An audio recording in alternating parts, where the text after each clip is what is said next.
Yo, what's up mga kayo Cubs? Magandang gabi po muli sa inyong lahat at syempre narito na naman po muli ang inyong lingkod, Master Lekim. At welcome back po muli dito sa ating Master Lekim TV.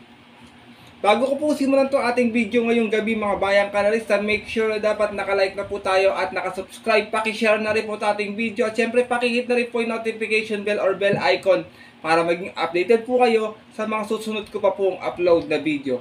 At ngayong gabi mga bayang kanalista ay meron tayong muling konting silid, giya at race analysis sa karera para po kayo araw ng Miyerkules, March 27, Wednesday racing. Dito po muli sa Metro Turf Malbar, Batangas at meron po sila inihandang 7 races na magsisimula po medyo maaga sa ganap na alas 2:30 ng hapon. Sana po makatama tayo ngayong araw po ng Miyerkules para magkaroon po tayo ng pambaon sa ating mga bakasyon nitong Holy Week mga bayang kanalista. Tinihingi ko nga po pala ng pasensya at paumanhin kung hindi po natapat yung ating mga giya nitong nagdaang Martes mga bayang kanalista. Alam nyo naman po medyo dihadista po ako, pero pag natapat naman po talaga talagang yummy dividends po talaga, talagang makakatsamba tayo ng dihado. Kaya muli po paumanhin po mga bayang kanalista. Kaya ito, puntahan na natin agad yung mga konting silip at diyan ngayong araw po na Miyerkules. Siyempre matapos lamang po yung ating maikling intro. Kaya let's go mga kayo guys!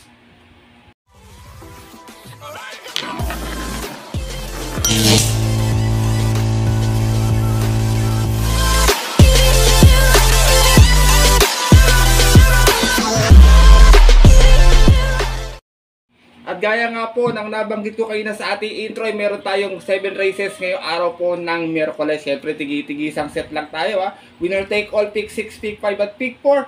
Manipis yung ating lineup mga bayang kanalista. Tingin ko medyo semi-yamado ito. Pwedeng mag-yamado nga all the way. Pwedeng times sa ating mga paborito exotic plays. Pero kung may mga konsulada kayong dihado, pwede rin naman kayo magsama kasi di po maiwasan yung upset minsan mga bayang kanalista. Kasi talagang manipis yung lineup. Halos tingin ko, yung mga tatakbo bukas, talagang mga nakakita ito, mga patok. Kaya tingin ko sipat na lang tayo ng magandang pang-upset para makakuha tayo ng magandang dividendo. Kaya ito mga bayang kanalista, simulan ko natin mga konting silip at giya din. Wala na po patumpik-tumpik pa. Good luck po sa inyong lahat. Happy racing and start na po tayo. Race number 1, start na ating winner take all event. National Women's Month, Philracom Group based on time 12 and 13 merge. 1400 ating distansya. Meron tayong 5 runners na maglalaban-laban. Ito, hindi magkakaiba ng grupo itong mga bayang kanalista. Pero tingin ko, para sa akin, first choice ko, nakakangat siya. Pinakamataas ang grupo dito. Numero 1, Simply Jessie. Narerendaan po ngayon ni John Alvin Guse. Itong si Simply Jessie, last run ito sa stake race mga bayang kanalista, road to Triple Crown Pero bago po yon, meron itong 127.6 sa 1400. Nasigunda po ito, umalis ng 2-1.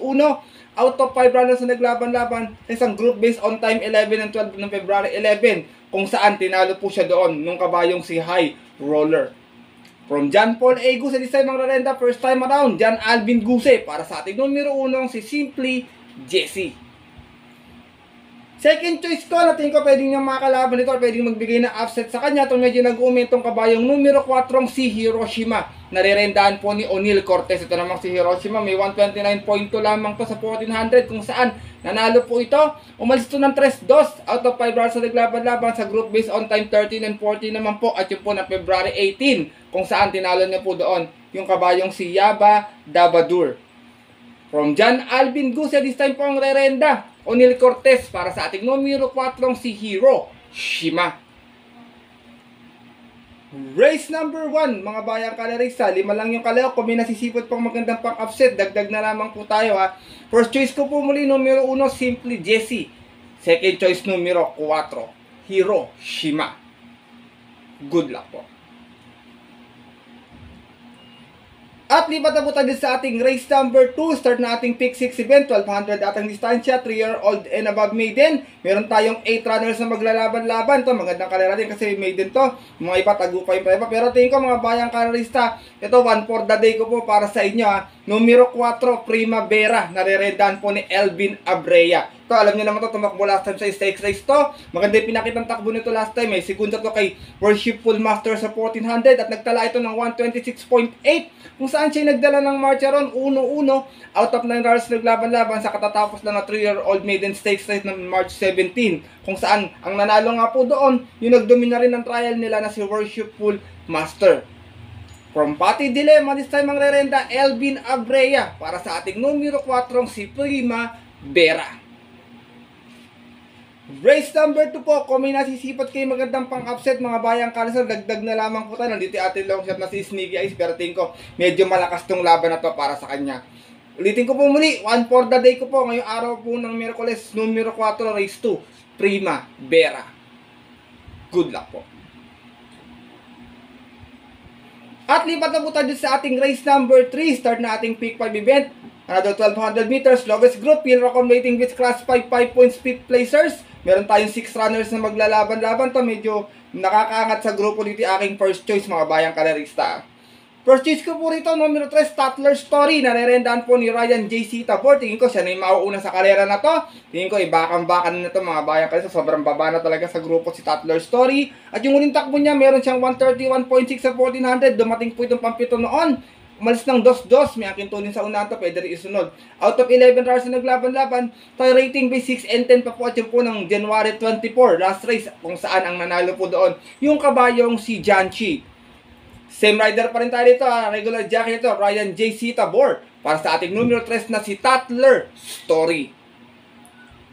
Kung sakaling di siya pauunahin, nabibigyan siya ng pressure ni Winsome Maxine, Lady of Peace, tsaka nitong Eunice and Aya, pwedeng makinabang itong aking second choice na pwedeng umagapay agad. Numero 5, Angel's Crown, narerenda naman po ngayon ni Lester De Jesus. Last run sa 1200, meron tong 118.8 na tarsera po ito. Umalis lamang ng 4-3 out of 8 hours naglaban-laban. Sa rating base 5 non-placer spot yun po ng March 22, kung saan ang nanalo po doon yung dihadong si Brainchild.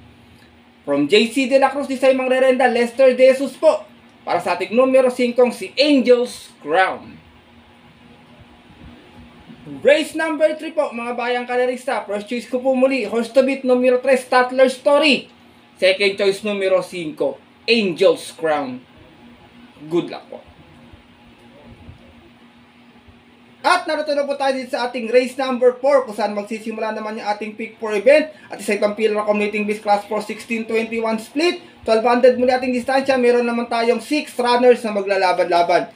Mga may aking tulong dito, mga bayang kalerista, 3, 4, 5, and 1. Yan, matutuloy niya. Pero tingin ko itong first choice ko, baka i-discarte lang ng sunod to eh. First choice ko, important horse, Grey Galloper, numero 1, AP Factor, narerendaan po ni RM De Los Santos. Ito si AP Factor, may 128.6 sa 1400 nun, kung saan natarsera po ito. Siya yung nagdala ng marcha, 1-1, out of 8 runners naglaban-laban, same rating base po dyan po ng February 18, kung saan ang nanalo po doon, yung kabayong si Noble Touch. From Mark A. Alvarez, di sa imang rerenda, RM De Los Santos, para sa ating numero 1, si AP Factor. Second choice ko, magandang pandihado lamang, medyo matapang din sa laban to. Numero 6, Streisand, narerendaan po ni Joe Alciego. Itong si Streisand may 114.4 po sa 1200, mga bayang kalerista. Nanalo po siya noon, umalis ng 2-3 lamang. Out of 8 rounds naglaban-laban sa isang 3-year-old maiden, at yun po ng December 6, race 1, kung saan tinalo niya po doon yung kabayong si Word Ace Enough. Same rider na rin tayo dito, Joe Alciego, para sa ating numero 6 na si Streisand. Race number 4 po, mga bayang kalerista. Kung may napupusuan pa po kayo, 6 lang kalaho, kayo na pong balang magdagdag na lamang ha. First choice ko po muli, Grey Galloper, numero 1, AP Factor. Second choice, numero 6, Streisand. Good luck po. At narito na po tayo sa ating race number 5. Another 1200 meters, speed accommodating base class 5 point speed placers. Meron tayong 6 runners na maglalaban-laban. To mga mga bayang kalesa, medyo sagad na rin sa baba sa grupo to. Pero dito ako, first choice ko, sigurado ko siya yung mauuna rito. Tsaka sobrang baba na rin talaga. Numero 3, Sinag, narerendaan po ni John Alvin Guse. Tingin ko, kahit ano pa to, may sunod lang ng points na to. Tingin ko, sobrang lamang na lamang to dito eh. Itong si Sinag, may 131.6 to, kung saan sinakyan din to ni Alvin nun. Dumating tong tarsera. Siya nagdala ng marcha, 1-1, out of 10 runs naglaban-laban. Same rating base din po, 5 split placers. At yun po ng February 28, kung saan ang nanalo po doon, yung kabayong si My Dear Magnolia. Gaya nga po ng nabanggit ko, balik ang renda muli kay John Alvin Guse para sa ating horse to beat na numero 3 na si Sinag. Race number 5 po, mga bayang kalerista. Second choice ko na pwedeng umagapay sa kanya at pwedeng mag-aba kung sakasakali medyo mababa rin sa grupo to, galing lang sa pahinga. Numero 6, Let It Shine, narerendahan po ni Apoy Asuncion. Ito namang si Let It Shine ay may 115.4 sa 1200 kung saan nasigunda po ito noon. Umalis lamang ng 3-3 out of 6 stars naglaban-laban sa rating base 5 po ng November 29 kung saan ang nanalo po dun sa karera nila yung kabayong si Quincy. From Adrian Dopete, this time magrerenda, Apoy Asuncion para sa ating numero 6 na si Let It Shine. Race number 5 po, mga bayang karerista. First choice ko po muli, horse to beat, numero 3, Sinag. Second choice na pwede magbigay ng upset yung numero 6 na si Let It Shine. Good luck po. At lipat na po tayo sa ating penultimate race ngayong araw po ng Miyerkules, race number 6, arada 1200 meters, field accommodating base class 5, 11 to 15 split. Meron tayong 6 runners na maglalaban-laban muli ito. Maraming matulin dito mga bayang karerista, 2, 4, 5, and 6 yan. Sigurado ako medyo matulin yun. Takati ko, hindi nyo magdodomina ng bentaan dito. Pero dito ako, first choice ko, numero 4, Megan Maxine. Narerendahan po ni Boji Enzo. Sigurado ako, walang mauuna rito mga bayang karerista. Meron tong 113.8 sa 1200 no, kung saan nasigunda po ito. Umalis to ng 2-2 out of 7 hours na naglaban-laban. Same rating base din po 11 to 15 at yun po ng December 28 kung saan ang nanalo po doon yung nayamadong si Walking on Sunshine. From JB Hernandez, this time magrerenda, Boji Henson para sa ating numero 4 si Megan Maxine. Second choice ko, may angkin tulin din pero pwedeng sumunod pag ginusto lamang. Numero 2, Super Spunky, narerendahan po ni JG Serrano. Napanalo to ni Jericho last time sa 1400, sa 1200, sorry, meron to 114.8. Umalis lamang to ng 2-1 out of 8 hours na naglaban-laban. Sa rating base 6 and 10 nga lang po at yun po ng February 16 lamang. Kung saan tinalo niya po doon yung kabayong si Sheltex Magic. Same rider pa rin tayo dito, JG Serrano para sa ating numero 2 na si Super Spunky. Race number 6 po, penultimate race mga bayang kalarista. Kayo na pong bahala kung may nasisipat pang kursunada. First choice ko po muli, numero 4, Megan Maxine. Second choice, numero 2, Super Spunky. Good luck po.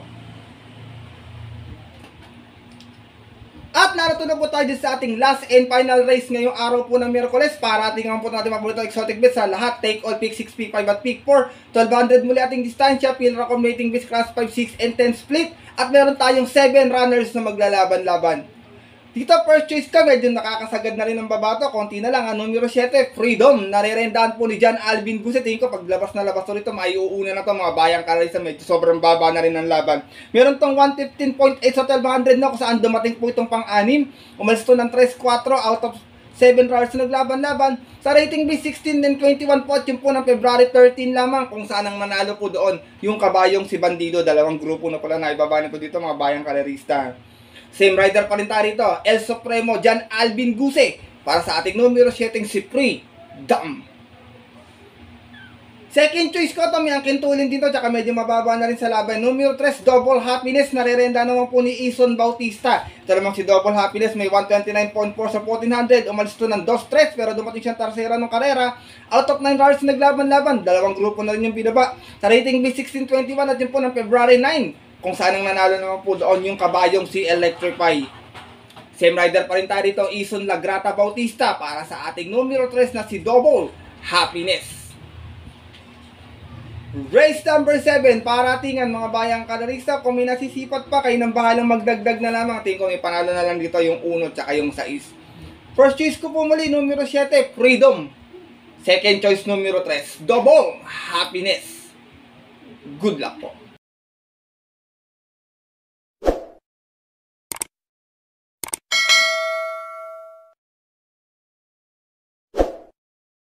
At yun po mga bayang kalarista at ang ating mga kayokabs ay natapos na po ito ating maikling video na ating konting silip at giya ngayong araw po ng Miyerkules. Na tingin ko medyo yamado po ito.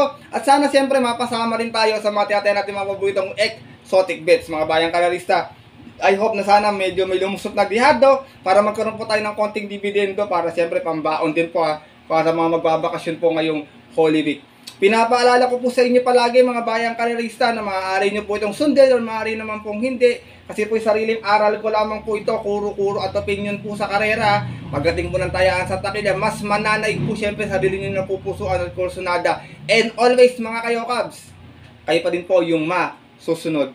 Good luck po muli sa inyo lahat and have a blessed Wednesday racing po. Maraming salamat po muli sa walang sawang pagtutok, suporta, tiwala palagi dito sa ating YouTube channel. Konti na lang, 16K subscriber na po ako. Maraming salamat po sa lahat na nagtitiwala at sumusuporta palagi na ating mga kayokabs ng mga diadista. At bago po ako matapos sa ating video, pasalamatan ko lang po at i-shoutout ko lang po yung mga bayang karista at mga kaibigan ko na always sumusuporta at nakatutok palagi dito sa ating YouTube channel.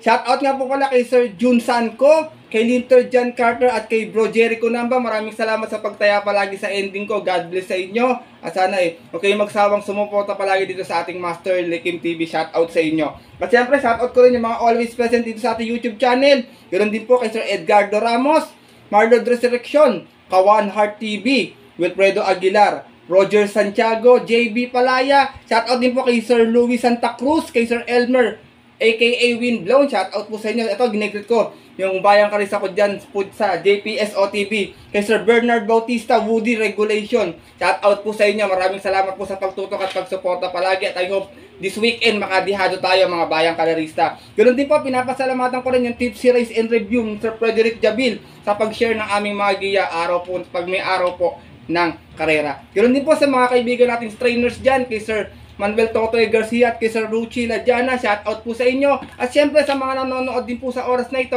magandang gabi po sa inyo. Shout out, sana po pala rin po tayong makachamba ngayong araw po ng Miyerkules. At yun po mga bayang kalerista at ang ating mga kayokabs, hanggang dito na lamang tayo at makita ka na lang sa susunod ko pong upload na video. Ito po ang inyong lingkod, Master Lekim, na always po nagsasabi sa inyo at nagpapaalala na ang karera po ay dapat po libangan lamang. Ito talagang tsambahan lang at talagang tapat-tapat lang. Minsan swerte, minsan talaga malas, hindi para sa atin. Pero kung pinagbigyan tayo ng nasa taas mga bayang kalerista, huwag po natin kakalimutan magpasalamat sa kanya at tumulong sa ating kapwa. Ay sa simpleng pamamaraan lamang. Ika nga, share your blessings po mga bayang kalerista. Good luck po muli sa inyo lahat and have a blessed Wednesday racing. Sa mga pupunta po ng OTVs, inuulit ko po, start time natin 2:30 PM po mga bayang kalerista. Stay safe everyone sa inyong lahat. God bless bayang kalerista. Lalong-lalo na sa mga solid nating diadistang kayokabs at mga kayokabs.